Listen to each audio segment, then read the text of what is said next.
una cosa hermosísima, adornada con la figura de los ángeles. Esa cortina, en esa parte, estaba representando la gloria del cielo. Después de la historia del pecado, donde Cristo tiene que hacerse un hombre, donde el pecado es feo, donde el pecado es quitado por Jesús, está la gloria del cielo, porque ya es una cosa hermosísima y representa que la gloria de Dios está a disposición del ser humano, pero como que está adornada con ángeles, también representa que en el plan de la redención los ángeles también juegan un papel. Y los ángeles son espíritus ministradores dados por Dios en favor del ser humano. Cada uno de nosotros tiene ángel guardián. Tiene uno por el día y uno por la noche. Así está aquí. Pero además esto está representando el interés con que los seres celestiales observan el plan que Dios ha hecho para salvar al ser humano. Así que en esta parte y en esta parte del mobiliario ya nosotros vemos todo el universo que está preocupado, está actual en lo que Dios hace para salvar al ser humano. Y nos dice también que los recursos del universo están a nuestra disposición para que nosotros podamos seguir a Dios. Por eso Cristo dijo, no se preocupen ustedes qué van a comer o qué van a beber. Si las aves no trabajan ni hacen nada y tienen su alimento. Y fíjense ustedes que cada ocasión hay en el monte o en la naturaleza algún árbol que da comida a las aves. Él dijo, no se preocupen porque hasta los pelos que ustedes tienen están contados. Y las flores, pues miren cómo Dios las viste. Y hoy son y mañana no son. Y en el santuario nosotros vemos este mensaje. El recurso de la divinidad, el recurso infinito de Dios está dado a nuestro servicio, a nuestro favor, para darnos la salvación, para darnos la vida eterna. Bien, hacemos un paréntesis acá, después continuamos, esperamos que hasta esta parte pues hayamos podido encontrar mensajes de Dios para nuestro aliento y nuestra ayuda espiritual. Bien. El tabernáculo, la parte de las cortinas. Les expliqué también por qué el lugar santo y el lugar santísimo. Porque la obra que se realizaba en un lugar era una cosa y la obra que se realizaba era otra.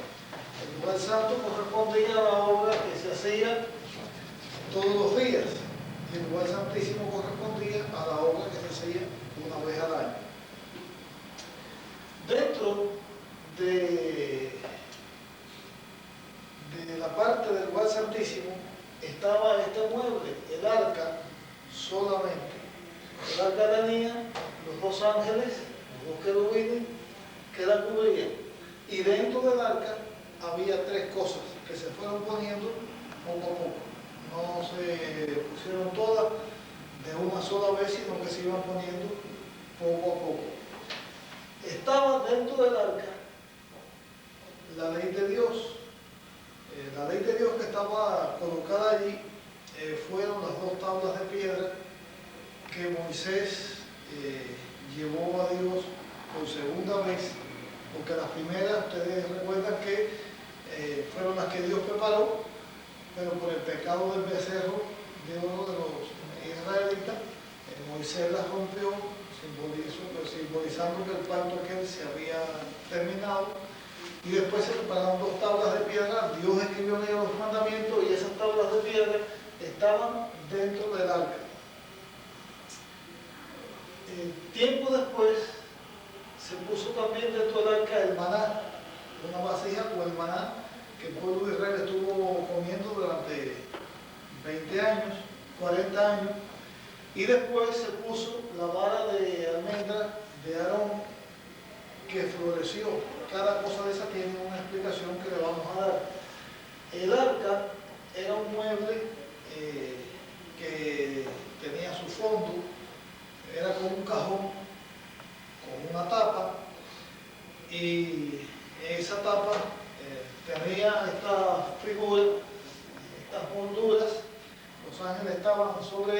como se ve aquí.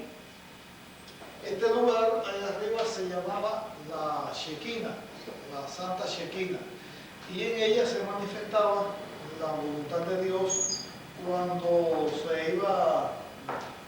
cuando Dios quería decir algo al pueblo, el pueblo quería preguntar algo, había una de las formas para conocerlo, una era con el sacerdote y otra era con la Shekinah, donde aparecía una luz o una sombra, según fuera, para decir que sí o para decir que no.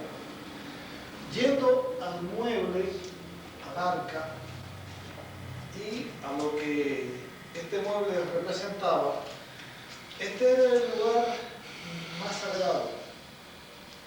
El arca representaba el trono de Dios, el mismo Dios. Su cubierta, donde se manifestaba la presencia de Dios, estaba señalando también de una manera el juicio que Dios iba a hacer, y esos querubines pues representaban más de una cosa. Podía representar, como los otros querubines, la atención que los seres celestiales, que los ángeles dan a la obra que Dios está haciendo, y también una representación de la reverencia de los seres celestiales. Como ellos estaban inclinados hacia ese mueble, cubriendo con su ala, representa la reverencia que los seres celestiales tienen en torno a Dios, también el interés que tienen en lo que se está presentando allí. Este lugar era visitado por el sacerdote solo una vez al año, no como en el otro departamento que entraba más de todos los días.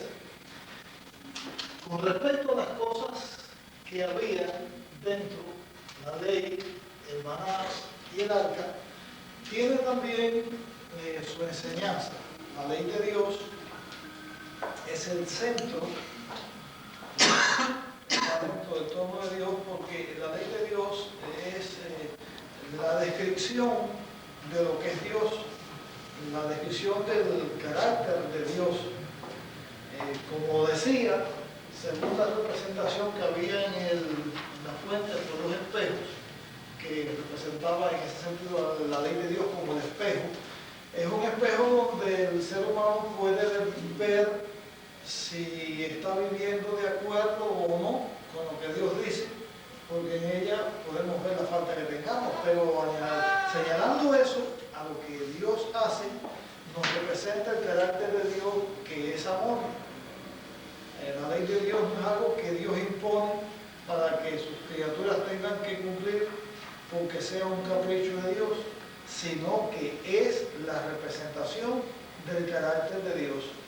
La forma en que esa ley nos está dada a nosotros los hombres, como ella está registrada en la Biblia, no es que exactamente así esté escrita en el cielo. La ley, al igual que toda la Biblia, la forma que nos está dada es la forma en que Dios se puede comunicar con nosotros. Por ejemplo, todos estos cuadros, todas estas figuras que están puestas acá, sirven como una ilustración para comprender mejor lo que le estamos enseñando. Es más propio a los niños enseñarles mediante cuadros y figuras. Nosotros los mayores pues también aprendemos mediante cuadros y figuras. Forma parte de la comunicación del hombre. Pero Dios no tiene el mismo idioma que nosotros. No es igual que nosotros. Si Dios nos fuera a hablar las cosas como es Él, con su idioma, su forma, nosotros no entenderíamos.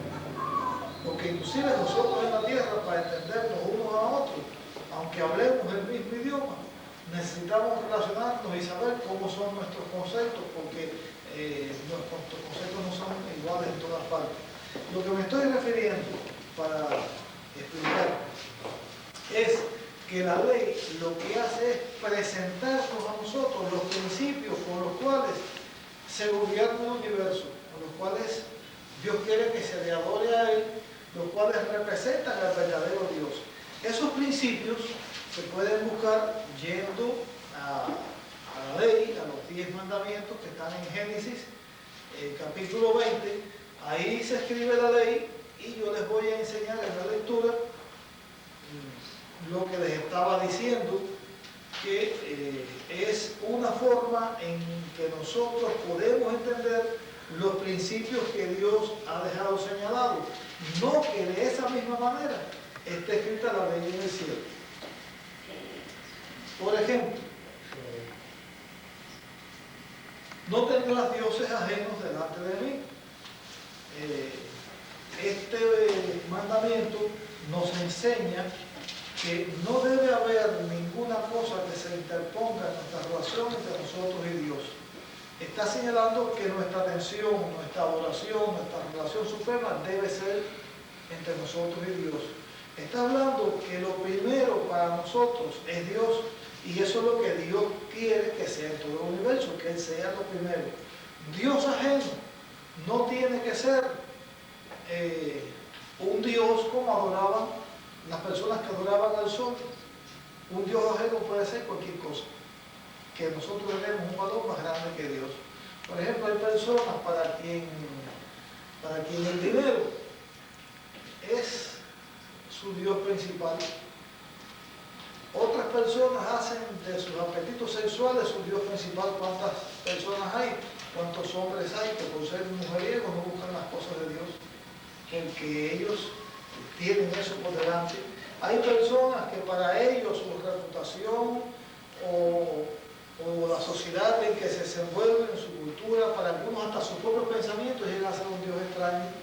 Porque hay personas que para ellos mismos son lo máximo que puede haber. Una persona narcisista, enamorada de ella misma, pues para ellos está en lugar de Dios. Dios quiere que para sus hijos, para sus seguidores y el universo, el principio principal, y valga esta redundancia, principio principal, lo principal de todo sea nuestro principio de tener a Dios en primer lugar. No quiere decir que Dios por esto sea egoísta, sino porque eso es lo mejor.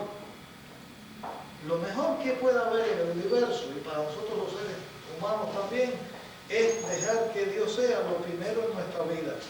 Ese Dios que debe ser para nosotros lo primero, es algo a lo cual nosotros, o alguien a lo cual nosotros debemos ir en una forma directa.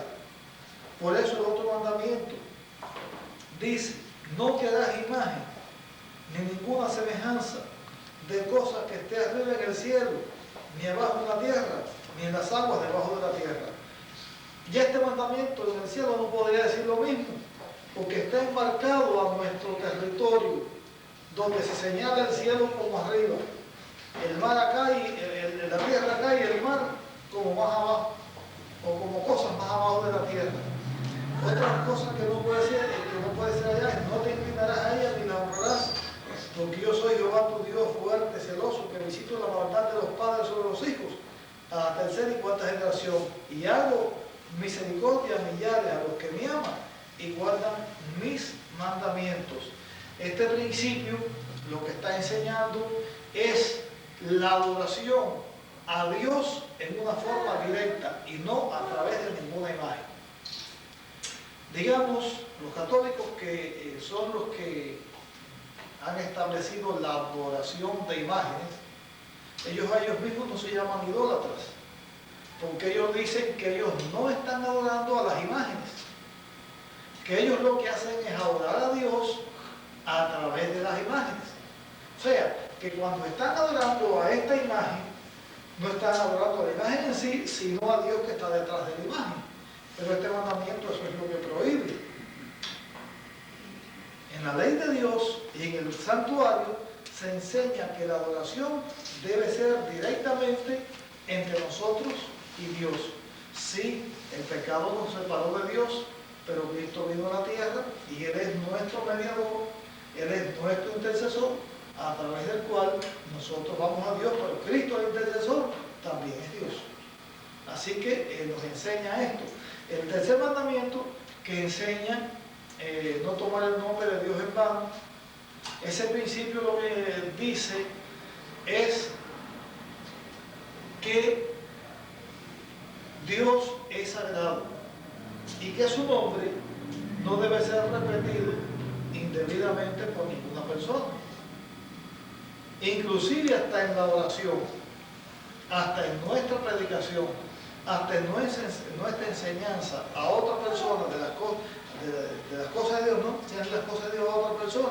Inclusive en eso debemos tener cuidado de no repetir continuamente el nombre de Dios, porque eso es tomar el nombre de Dios en vano también. Debemos tener respeto al nombre de Dios y no estar repitiendo continuamente. Yo recuerdo un hermano muy bueno que yo conocí cuando era niño, que él cuando oraba repetía mucho la palabra Señor, pero en una oración de 1 minuto decía Señor 30 o 40 veces. Señor, te pedimos, Señor, que tú, Señor, nos perdone, Señor, porque, Señor, tú sabes, Señor. Y así oraba él.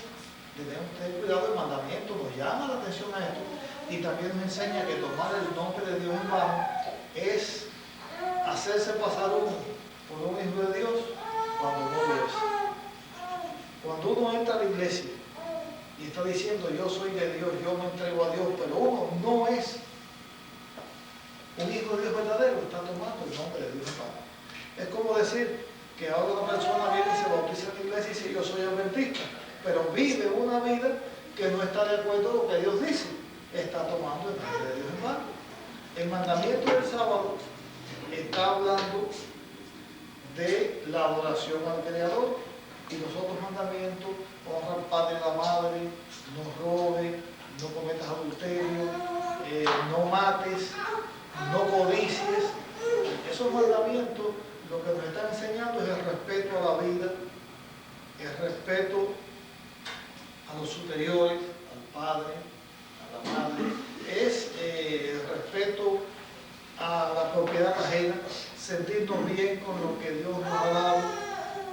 Pues dentro de la ley de Dios lo que se nos enseña son los principios que gobiernan el reino de Dios, que gobierna Dios con ellos, todo el universo. Vivir las personas de acuerdo a esa ley es vivir de acuerdo con la voluntad de Dios.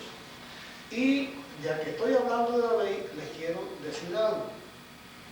En la Biblia hay muchos textos que señalan la ley. Un texto de estos, por ejemplo, que está en el Nuevo Testamento, es cuando Cristo dijo: yo no he venido a abrogar la ley o los profetas, no he venido a abrogar sino a cumplir. Y dijo: hasta que el cielo y la tierra pasen, ni una jota ni un tilde perecerán de la ley. Y dice que los que enseñan a cumplir la ley son llamados grandes, y los que tienen la ley como cosas mínimas son llamados pequeños en el reino de los cielos. Esa ley que se menciona ahí sí incluye los 10 mandamientos que están dentro del arca, pero no se está refiriendo directamente a los 10 mandamientos, se está refiriendo a la ley que forman los escritos de Moisés. Y la declaración, la ley y los profetas se refieren al Antiguo Testamento. Cristo no vino a abolir con su presencia el Antiguo Testamento. Él vino a cumplir el Antiguo Testamento porque el Antiguo Testamento hablaba de él. Dentro de ellos se incluyen los 10 mandamientos, porque si no va a aparecer una jota de un tilde y los 10 mandamientos están allí, los 10 mandamientos quedan en vigencia. Hasta que Cristo vino a la tierra, el centro de la adoración, el centro de la vida cristiana era la ley. Porque la ley señalaba al Antiguo Testamento. Era lo que el hombre tenía para acercarse a Dios. A través de la ley se conocía todo lo del santuario. Y el hombre, como que había violado la ley y necesitaba a alguien que lo salvara de la violación de la ley. Y todo este ritual señalaba a Cristo que venía para salvar al hombre. Por lo tanto, el centro del culto, el centro de la adoración, todo era el tabernáculo, era el santuario, que primero estaba en esta manera y después llegó a ser en el templo. Pero cuando Cristo vino, ya no hacía falta nada de eso. ¿Por qué? Porque todo esto estaba señalando a Cristo. Por eso, el centro de lo que era la religión llegó a ser Cristo. Y cuando Pablo en Gálatas, y cuando en el Nuevo Testamento se habla de Cristo como el centro, y de Cristo, que la ley era hasta aquí y ahora es Cristo, no es que Cristo quitara con su presencia los 10 mandamientos, sino que ahora el centro de atención del ser humano no era la ley, sino que era Cristo. Voy a tratar de decirle esto de otra manera, para la mayor comprensión. Antes de venir Cristo, todo lo que era el santuario era lo central. La religión del tiempo antes de venir Cristo estaba relacionada directamente con todo lo del santuario. Nosotros estamos hablando de los muebles. Después vamos a hablar de las fiestas que se hacían que tenían que ver con el templo. Todo era porque eso señalaba al Salvador que iba a venir. Por fe señalaba a Cristo. Por eso esto era el centro de lo que era la religión, la ley, lo que está en el Antiguo Testamento. Pero cuando Cristo viene, ya todo esto que lo señalaba a Él, termina. Por eso, cuando Cristo muere en la cruz, anula en su muerte toda esa ley. No que la desaparece. Por ejemplo, lo que desaparece cuando Cristo viene son todos los ritos estos que habría que hacer. Pero desaparece otra cosa con Cristo. Cuando Cristo muere en la cruz, Él clava aquí en la cruz todos estos ritos, porque todos estos ritos se figuraban a Cristo. Pero clavó Cristo otra cosa en la ley, o sea, en la cruz, perdón. ¿Por qué fue necesario que se hicieran todos estos ritos? Por el pecado. ¿Se acuerdan que esto comienza desde el Edén, cuando el hombre peca? Todo esto viene, todo esto fue necesario, porque el hombre peca. Y como que Dios iba a dar la solución del pecado, y esa solución es Cristo, que iba a morir por el hombre, todo esto que señala a Cristo llegaba hasta aquí. Y eso se quitaba, pero se quitaba otra cosa más. La ley de los 10 mandamientos, la ley moral, es algo que tiene su función.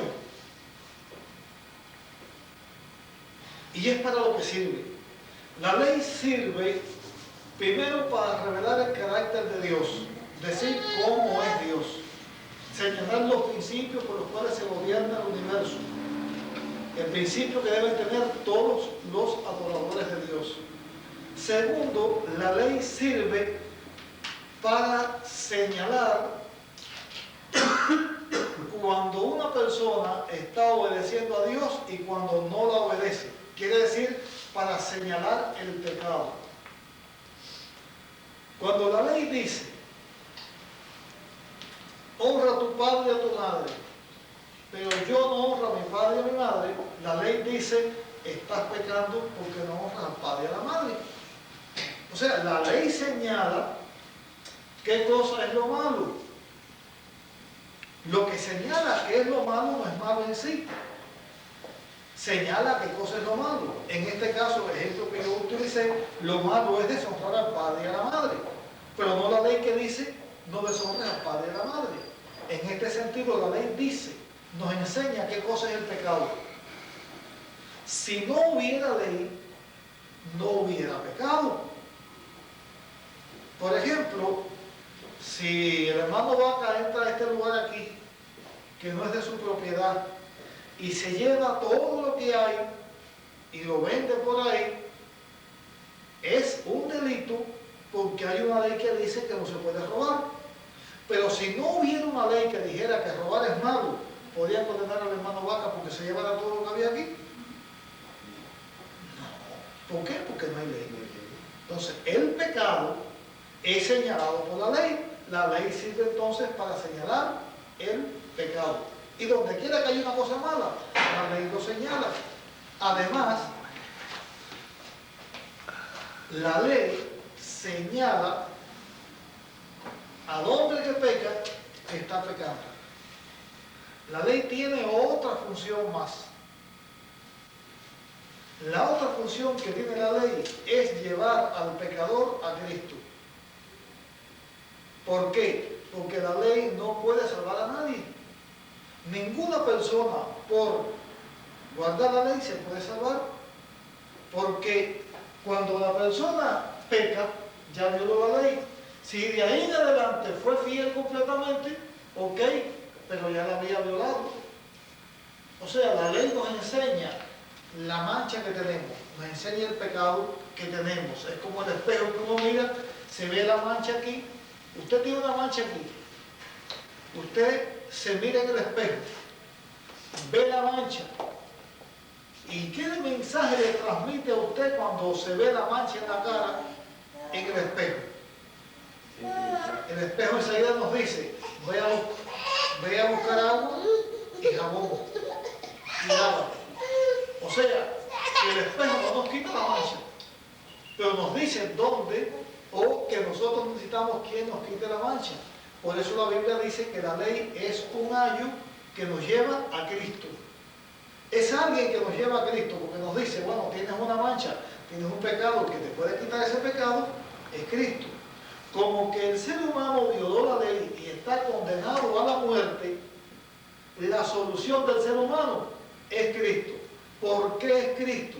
Porque Cristo en la cruz también clavó la maldición de la ley.